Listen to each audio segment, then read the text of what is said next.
कहते हैं अंधाधुंध की साइबी और घटा टोप को राज। क्या फ्रांस को भारत के साथ पंगा लेना भारी पड़ सकता है? फ्रांस जो दूसरा रसिया बन रहा है उसके लिए क्यों ऐसी बातें कही जा रही है? G20 की मीटिंग में अब फ्रांस की फॉरेन मिनिस्टर ने क्या कहा है, जानेंगे क्या है मामला। तो वहीं दूसरी तरफ ताइवान में अब उतरने लगे हैं खास अमेरिकी हथियार। क्या चीन के खिलाफ पूरी तरीके से तैयार हो गया है अमेरिका? जियोपॉलिटिक्स में क्या कुछ चल रहा है, आइए जानते हैं इन खबरों को विस्तार से। अमेरिका जो दुनिया भर में झगड़े लगाने में माहिर है, आज तक कोई युद्ध निकाल कर उठाकर देख लीजिए, आपको पीछे में अमेरिका जरूर खड़ा मिलेगा। हालांकि शुरुआत अमेरिका नहीं करता है, थोड़ी थोड़ी चिंगारी जहां रहती है वहीं वो पेट्रोल छिड़कता है। चीन को लेकर ताइवान में तैयारी कर रहा है अमेरिका, वो भी जोर शोर से।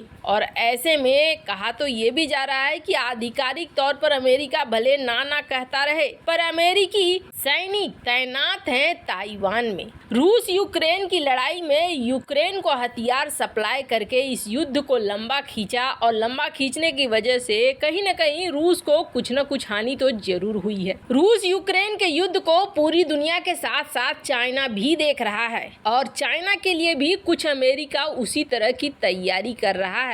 और इसका सबसे बड़ा प्रमाण देखने को मिला है, अमेरिका ने ताइवान को $619 मिलियन कीमत की हथियारों की बिक्री को मंजूरी दे दी है। इसके साथ साथ ताइवान को F-16 फ्लीट की मिसाइलें दे दी है। अमेरिका का ये कदम ऐसे समय में आया है जब चीन की वायुसेना हाल ही में ताइवान की वायु सीमा में घुसी थी। चीन और अमेरिका के रिश्ते तनावपूर्ण चल रहे हैं। ऐसे में ताइवान को ताजा हथियार बेचना दोनों देशों के बीच कड़वाहट तो बढ़ाएगा ही। दरअसल ताइवान पर चीन दावा करता है और इसी वजह से वो ताइवान को किसी भी तरह की हथियारों की बिक्री का कड़ा विरोध करता है। पर इसके विपरीत बुधवार को अमेरिका का रक्षा विभाग पेंटागन सामने आया और कहा कि हम ताइवान को 200 anti aircraft advance medium range की air to air missile, 100 AGM-88B HRM missile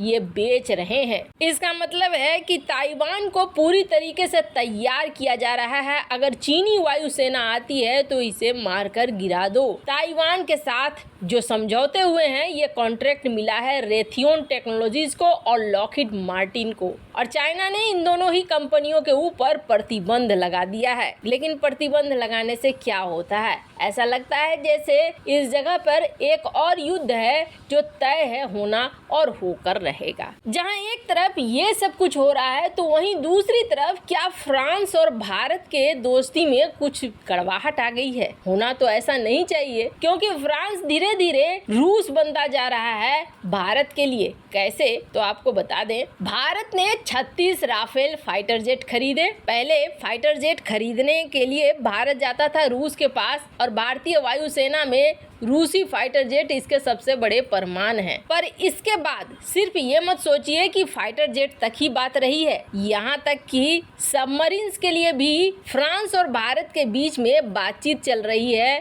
कि न्यूक्लियर पावर सबमरीन बनाने में फ्रांस मदद करेगा, भारत की कई तरह की टेक्नोलॉजी वगैरह देने में भी मदद करेगा। इसके अलावे फ्रांस न सिर्फ इन सब चीज़ों में बल्कि भारत की मदद थर्मल न्यूक्लियर पावर प्लांट बनाने में भी कर रहा है, और भारत के कई जगहों पर फ्रांस की मदद से न्यूक्लियर पावर प्लांट बनाए जा रहे हैं। वो सारे काम जो एक समय किया करता था रूस, कुछ वैसे ही काम अब भारत के साथ कर रहा है फ्रांस, और ऐसा लग रहा है कि रूस की जगह फ्रांस लेना चाह रहा है। इसके अलावा हमने देखा कि किस तरीके से भारत की टाटा और फ्रांस की एयरबेस के बीच C295 जो ये प्लेन देख रहे हैं आप, इसे बनाने को लेकर एक एग्रीमेंट साइन हुआ।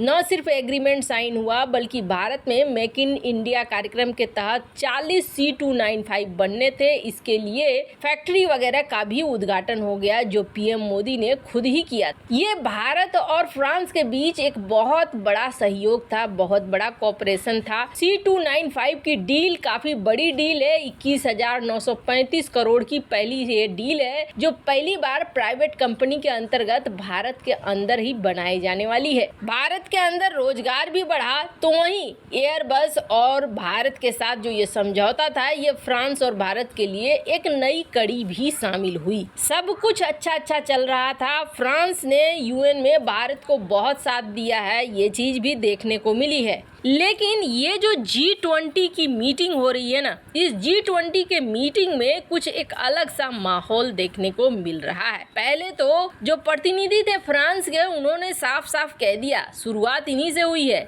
कि हम कम्युनिक पर साइन नहीं करेंगे, जॉइंट कम्युनिक पर, अगर आप क्राइसिस इस्तेमाल करते हो, वॉर नहीं कहते हो।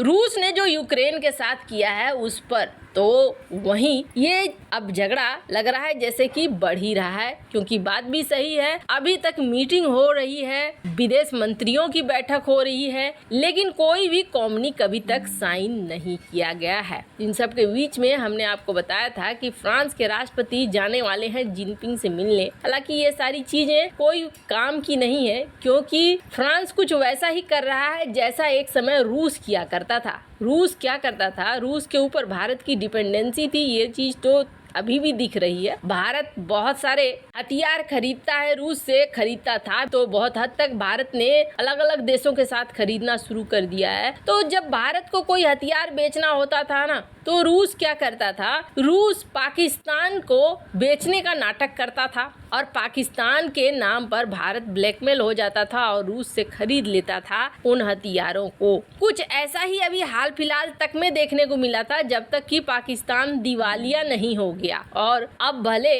रूस वहां पर कोई इंटरेस्ट नहीं दिखा रहा है, यहाँ तक कि अपग्रेड भी नहीं कर रहा है पाकिस्तानी वायुसेना को। थोड़ी थोड़ी निर्भरता हमारी फ्रांस के तरफ क्या बढ़ रही है, फ्रांस भी हमें कुछ उसी तरीके से हैंडल करने की कोशिश कर रहा है। अब फ्रांस की विदेश मंत्री ये जो मैडम है, इन्होंने कहा कि भारत बात करता है एक दुनिया एक परिवार, तो भारत को हर मामले में बोलना चाहिए। डायरेक्ट तो नहीं, लेकिन इनडायरेक्ट तौर पर इन्होंने इस बात को समझाया कि भारत को रूस यूक्रेन की लड़ाई के मामले में भी खुलकर बोलना चाहिए। रूस की गलती है, इस बात को कहना चाहिए। हालांकि भारत निंदा नहीं करना चाह रहा है रूस की, और ये बात इन्हें समझनी चाहिए कि भारत और रूस का रिश्ता काफी पुराना है। ऐसे में दोस्त होने के नाते भारत के ऊपर दबाव बनाने के बजाय इन्हें चाहिए कि भारत की मदद करें, पर ऐसा देखने को G20 में नहीं मिल रहा है।